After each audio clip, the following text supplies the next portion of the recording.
Let's talk top tips for clearing 2026. And I'm joined by Andy Long from Keele University. So, Andy, what can every student do before results day to make clearing less stressful? I think the most important things that students can do to make that period sort of less stressful for them is be proactive and be prepared. So it can be simple things like making sure that any devices you want to use to look at websites are charged. You don't want to open up your iPad to think I'm going to go look at what's available in clearing and then be scrambling to get a charger for it. You also want to make sure that you've perhaps got a pen and paper to make a note of phone numbers that you need to ring, what grades universities are looking for. So just be ready for everything, because you never know what's going to happen. Before they have the results, students just need to sort of think about that time preparation and also having the space to do all of this. So whether that be something in the home where you sort of want to sit at the dining table or on the sofa, make sure that you've got that space prepared, so once you know what you're doing, you've got the space to be able to do it in as well. Fantastic, Andy. And for a lot of students, I'm afraid clearing does mean phone calls. And there's other ways of contacting universities, of course, but for a lot of students, it will mean phone calls on results day. So what should every student have ready for making their clearing phone calls to a university? The top things that students should have for it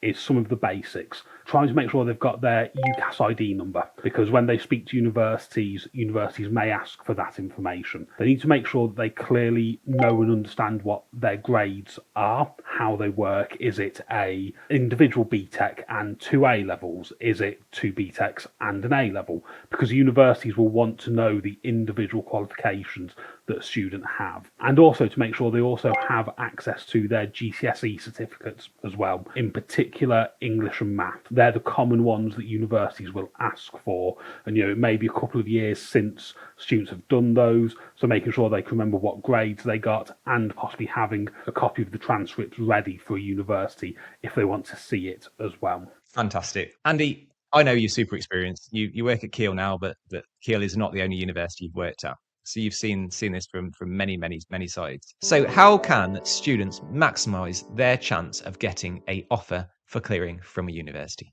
I think the things that students can really do is that sort of being prepared, but also being proactive as well. Universities have already released some of the information about clearing. So clearing has already started. It starts at the start of July. It doesn't just happen in the middle of August. So students can already be now thinking about what universities have got courses that I'm interested in clearing and what are their grades. Yes, the students won't know what their grades are. They may have an idea of sort of what they're on track for, or if they're doing perhaps a more vocational course like a BTEC or a T level, they'll have done their assessments and got a rough idea of where they're going to end up. So they can start to see, actually, does X university have that course in clearing? Does Y university have that, and have I got the right subjects for it? Not every university goes into clearing for every course, so it's important for students to understand sort of what is available there, and they can be doing that now. When it comes to sort of like results day itself, and once clearing happens sort of in August, a lot of it is a very standard procedure of, does a student meet the entry requirements for that course, yes or no? So there isn't much that a student can do at that point to sort of be able to sort of swing it and get something they perhaps weren't eligible for, because it is very much a matter of fact process. However, if they want to sort of make sure they've got the best opportunity, a couple of days beforehand, start creating that short list of X university have got this is what they need.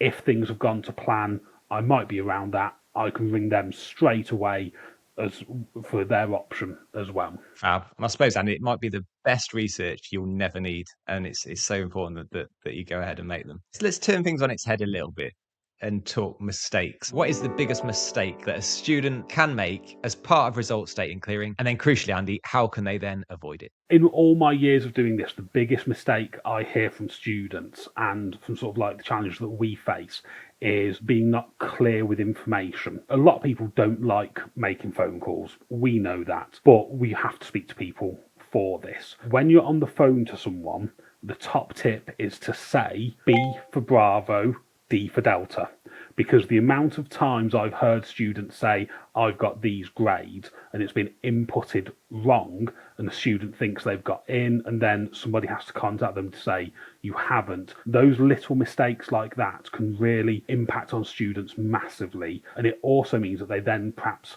don't go looking at other options at other universities, and those universities close courses, so they then don't have the opportunity for it. The second mistake that we always see is, again, just not being prepared to move for these things. For some courses, it may be that you have to go for an interview for that course, and universities will be very quick at trying to get students in for interview, and if you're not able to attend that interview, or you can't attend a phone interview for things, it can have a big impact on things. And some decisions may have already happened. You may already have planned that you are going to be on holiday that week and you can't get to a university for an interview at that point. But can you find time to be able to have a phone interview and things like that? It's very much sort of like the mistakes that we always see around that results period, sort of like that lack of preparedness, the lack of communication, and sort of like the lack of willingness to move quickly to arrange an interview, to visit a university for it as well. Or T for Tango, H for Hotel, and X for X-ray. Andy. Yeah, that's the one.